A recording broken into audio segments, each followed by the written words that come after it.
Village of Buchanan Mayor Teresa Knickerbocker, and I wanted to come out to you today to tell you that we have a public hearing on Tuesday, October 5th at 7:30. And we're going to be discussing the law that allows the Village of Buchanan to either stay opted in to have retail sales and a lounge, or as they call them, cafes, or whether the Village of Buchanan opts out and does not allow that. So please come to our public hearing. It will be on Zoom, and the information will be on our Facebook page, or if you need further information, please call our Village Hall, and the women in the office, Cindy and Sharon, will be more than happy to help you. And the number is 737-1033. So I've asked John Donahue to join me today to go over some of the things that I think would be of interest to the community about marijuana. And John has such an extensive background. I'm going to let John introduce himself and go over what his background is. So thank you, John. I thank you, Teresa. And one of the things that I know you had mentioned previously, and I would like to remind anybody in any community that's involved with this issue right now, once you opt in, you cannot opt out. And even the state has not defined the regulation. They haven't defined anything which really should be all in place before you even think about going ahead with this type of thing. Absolutely. It's not happened, and it doesn't seem like it's going to happen before the votes are being taken. Now, as far as my background, I am from Peekskill all my life, except for when I've been away, and that's been quite often. But I started in law enforcement after coming out of the Navy during the Korea War issue, but I started in law enforcement in 1955, and I worked in uniform in 6 troops throughout the state. There's only 7 troops. I've worked in 6 of them. I've also, pointing this out because I've seen the problems in different geographical areas throughout the state. You know, if you're talking about Peekskill, that's one area, but if you're talking about Waterloo, that's way the heck upstate. And you know, the Lake George area and everything else. And while I was in uniform, I was able to see a lot of the things that impact on the schools and on the problems that just keep getting worse. I mean, right now we're far worse off with the schools and the drugs and everything, and no one's going to argue that fact. I mean, it's just horrible. And this is going to impact the schools and the school children very much. And I have 22 great-grandchildren and 14 grandchildren, and I'm concerned about what's going to happen with this issue. Now, as far as my background after the state police, and while on the state police, I went and I worked at the Organized Crime Task Force in New York City. And again, I dealt with drug cartels and drug deals and that kind of thing while on the state police. After that, I retired from the state police. I wound up, after a short stop in Nevada, working in Nevada, I wound up with the Governor's Organized Crime Prevention Commission in New Mexico as the Deputy Director and Chief Investigator. And there we did extensive amounts of interviews of not only law enforcement, but people who were involved in the drug trade, and I was involved with arresting some of the people involved with the cartels. As a result of that, I put a report out in 1978 which dealt with the whole issue of marijuana and all kinds of drugs. That's back in 1978, and the crisis was on then, and it hasn't gotten any better. It's gotten much, much worse. And at that time, we also investigated what was happening at the schools and the hospitals and so forth out there, and I did manage to expose and arrest people who were feeding drugs to the kids in the schools, stealing them from the hospital, stealing them from other places. So that hasn't improved. It's gotten worse. Later on, it got much worse. In my career, I saw things that just would boggle your mind. After the stint out in New Mexico with law enforcement, I ended up starting a corporation known as CSI Investigations. CBS was one of my best clients, and they stole my name, so I couldn't sue them. Anyway, I've run that from 1983 until the present. I still own it. Through CSI, we've done, and I personally have attended every one of these. In 37 states, we've done 117,000 employee programs. And in the states that we went to, we got the companies such as Campbell Soup, GAF, Scripps Newspapers, General Electric. They would sponsor community programs in the communities when we were there to do their employee assistance program and set up their programs for their own. So we dealt with the schools and public officials in many, many states. And again, the problem was just as bad and worse than I'm describing it now. During the time that I was involved, and that's right up until 2007 really, is the last time I was involved. Certain publications came out from the federal government. One of them, which was a tremendous one, was Schools Without Drugs. And that, again, it was done by William Bennett. And William Bennett was the head of the drug enforcement at the time. I also dealt with Peter Bensinger, and he and I did drug programs for corporations, and we did seminars throughout the United States. We all found the same problem. Those who had heavy drug habits and had to raise money ended up selling drugs to children, to people in the schools.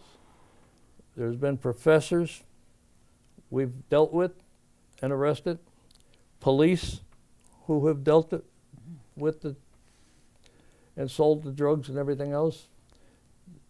There's been thefts from hospitals, and there's been one doctor everybody always asked me whether I felt guilty about it. I arrested him twice. He was after young girls, and he would feed them drugs in order to bed them down. And he ended up blowing his brains out the second time we arrested him. It didn't bother me. I'm sorry, but it happened. This is what drugs, this is what drugs do to people. You know, the epidemic of drugs is terrible. Now we've got somebody saying, you know, okay, but, you know, it's illegal, but they're still getting it, so we might just as well make the money out of it as have them make it. With the I sales can tell of you right marijuana. now, Yeah. I don't believe that we're ever going to do thorough backgrounds and regulate it the way it should be regulated. I don't think we're ever going to be able to prevent them from strengthening their particular product to compete with the other product. I think that right now, marijuana is 90 to 100 times and sometimes 200 times stronger than the marijuana that the people used when they were in college years ago. They don't realize that. Marijuana is being laced with everything else so that it has more impact. Incredibly, you know, and it's a gateway drug, and that's what frightens the heck out of me. We've all found it to be a gateway drug. You've got up to 85% of schools that admit that they've had the problem, not just with marijuana, but with other drugs, and it keeps increasing and increasing and increasing. The sad thing is that, you know, I got the statistic yesterday.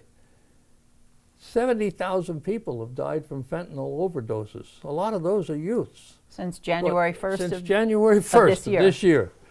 Now, also, the suicide rate with the youths, which are attributed to drugs, are incredible.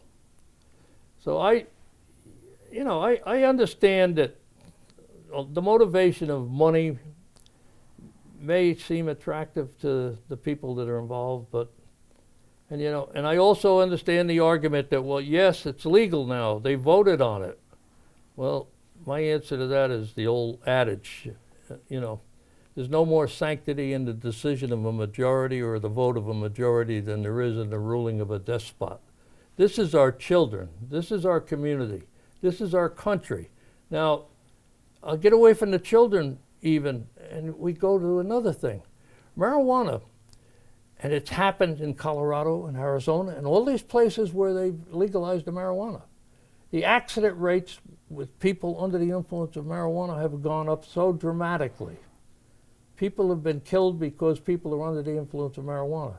Well, when I was doing my seminars all over the country, the reason we had to set up the troubled employee programs was to protect the corporate entities as well as the employees. We provided for assistance and for the troubled employees. But the fact of the matter was, there was carnage going on within the workplace, and it still does today. We had a newspaper truck run over a grandmother and her daughter. The guy was under the influence of marijuana. That was out in Albuquerque. We had all kinds of incidents in Pennsylvania where a guy with a forklift dumped the whole load on two people and killed one and injured the other. We had incident after incident after incident where marijuana was the only drug involved. I've dealt with plenty of drugs, but marijuana was the only drug involved in these accidents and incidents. So for the workplace, it's unbelievable. And these people who follow the law would know that there was a very, very big case settled not too long ago where one of the employees couldn't function at work because he was under the influence of marijuana. He admitted it. They let him get in his car to drive home, and he killed somebody on the road. The company got sued, and they're on the hook. Mm-hmm. Now, so it's nonsense, and it's ridiculous in my mind. I can't help it. It's just, I want to protect the children, but I also want to protect everybody else. I don't want our military to be under the influence of marijuana. I don't want our police to be under the influence of marijuana. I don't want anybody to be under the influence because it is a gateway drug. I brought some charts, and it'll tell you the effects and everything of marijuana. Well, I can tell you the first thing is depression is one of the biggest things. And I only put two charts up here on drugs right now, alcohol and marijuana. There was over 55 million acknowledged alcoholics in the United States in the 1950s. Today, I don't know what the number is, but I can tell you it's risen. It's not gone down. The marijuana, depression, this is why these kids commit suicide. It affects their liver. If you see an autopsy of somebody who smoked 5 packs of Luckies a week versus somebody who recreationally uses marijuana twice on a weekend, the lungs of the one that uses the marijuana are so bad that they're brittle when they do an autopsy. I've been at these autopsies. It affects everything. It affects the sex drive. It affects the women being able to bear children. It causes cancer. I mean, all these things are documented and acknowledged. So why do we want to poison people with marijuana? And when they say, well, alcohol is just as bad, I agree. Yeah. And the thing is, most of the people, including the kids, that go for the marijuana, they'll go for the alcohol too. And the mixture is really, really sad and causes so many things. And I think it's so crazy. And you don't have to take my word for it. It's documented and it's out all the time. Here just recently, and I brought this today because I thought I'm not the only one that they're going to say is crazy. I don't think you're crazy. in the Wall Street Journal on August the 25th, 2021. The high price of federal marijuana legalization. I won't read the whole thing, but Kevin Sabat is the guy who wrote this. And Sabat is the president of Smart Approaches to Marijuana, a former senior policy advisor for the Obama administration and author of Smokescreen, What the Marijuana Industry Doesn't Want You to Know. And he points out many of the things that I've talked about here since I've started speaking in this session. But he also points out how the accident rate and all of the other problems associated with the legalized states, what's going on, how it's going up and how it's going up. But he also points out another very significant thing. The tobacco companies are now trying to, and they're spending millions and millions of dollars. Some have spent $2 billion to get into the marijuana business now that it's legalized. You know how they lied to us with the cigarettes and well, this guy hit it right on the head. So it's a no-win situation, and I just don't understand it. I don't understand why anybody wants it. And the problem is it's been legalized. So that ship has kind of sailed. Yeah. So, and I don't know what they do in the schools anymore. I don't know if I haven't heard any more about DARE programs or anything like that. But what we really have to address, you're telling us with your life experience that it's a gateway drug. So, what the village faces and all the municipalities in the state is whether or not should they have a retail store in their community. And, so for example, the village of Buchanan, 1.3 square miles, approximately 2,300 people. I don't think that is a positive business, even though, okay, I'm hearing constantly, with the loss of energy and the revenue, that we have to look for more business development. We have to bring new businesses in, which I think we all agree that we have to do. But I personally don't think that this is a positive type of a business to bring in. I don't think for our children, for our youth especially, that we should be encouraging the use of marijuana by opening retail stores or having lounges. And yes, I do understand that you have to be 21. But if you start setting these things up, it encourages it, saying that it's okay to do this. Now, for the people over 21, that's fine. You're adults. If that's what you want to do, that's fine. I'm not saying anything against that group. If that's what you want to do, you're an adult, that's fine. As long as you're not driving or, potentially under the influence of potentially being able to hurt someone. If you want to have recreational use of marijuana in your home, that's your business. But, my concern especially is for the kids. And then, the other things, where do you put these businesses? We're 1.3 square miles. Where, and like you said, the regulations have not been set yet. So I think it's important that we go slow with this. I know a lot of the communities, I have the list, a lot of the communities have opted out. I think a lot is a wait and see thing to see, how other communities are dealing with it. But in general, that's fine. It's up to the board. They have to decide, but I just don't think it's a positive development for our community. The regulations, like you said, that could be huge. That could be huge. I don't know. There's not enough answers and there's more questions to this. So, and like you said, John, and I'm glad you brought that up. We can always opt in. If the board feels that it's a benefit to the village, it can always opt in. But once you're opted in, you cannot go back. You can't opt out. So, at our public hearing on October 5th, and John, you've seen this. You have seen and you've told us with your life experience that it's a gateway drug. So, and like my concern is the youth, our children here too. I applaud you for that, and I applaud anyone that joins you in that philosophy. Anyone. I've tried to reason with a lot of people, and the only thing I would say in response to just what you said now, I can guarantee you right now that there are going to be a lot of people 21 and over are going to be selling that marijuana to kids younger than themselves because they have to support their crack habit, and different types of drugs that they are stepped up to, and they need it.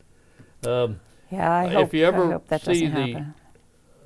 series, which is called Crime Inc., done by the British television network, TAM's television network. It's on Discovery all the time. There's 6 one-hour shows about crime in America, organized crime in America, and one of them deals specifically with drug problems. I'm in 4 of those 6 hours, and Wow. I have the whole series. But it comes on Discovery, and it shows the Statue of Liberty crumbling and blood running over it and everything. You watch that, and you'll appreciate the horror of the drug problems in this country right now. And the fentanyl, there's no secret where the fentanyl comes from. It all comes from China, and it all goes to the cartels. Now, I've dealt with the cartels, and I can tell you, again, we're talking money.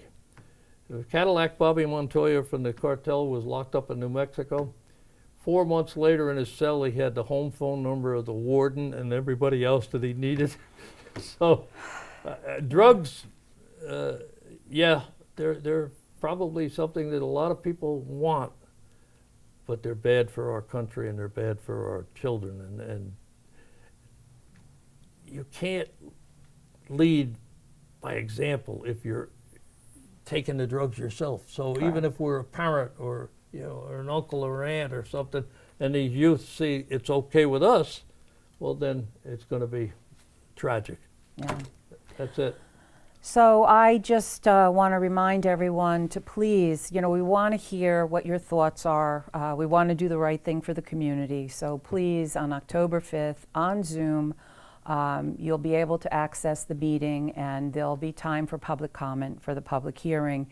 And it's just, there will be other communities that will opt in. So if someone would like to purchase it retail, they'll have, they will have the opportunity. So once again, October 5th, 7:30, public hearing. Look forward to hearing your comments or questions. And John Donahue, thank you so much for all that information, your life's work, and great job And doing I that. thank you and appreciate the opportunity to be here. And the last comment I always have one more to throw out there. It's fine. I've delivered all kinds of information to the councilmen and the mayors and the town supervisors, and hope that they'll at least read them.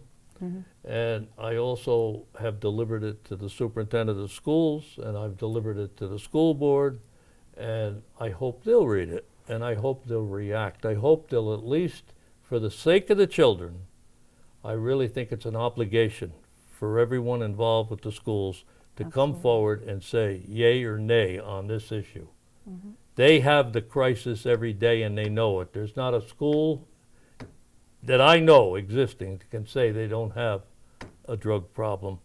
Yeah, it's all over. That's it. And then I know you had given me packets, and I'll make sure my board members get that before our workshop so that they can read it too. So once Appreciate again, it. thank you so much. I really appreciate Thank your you. time. Thank you. Take care, John. Thank you.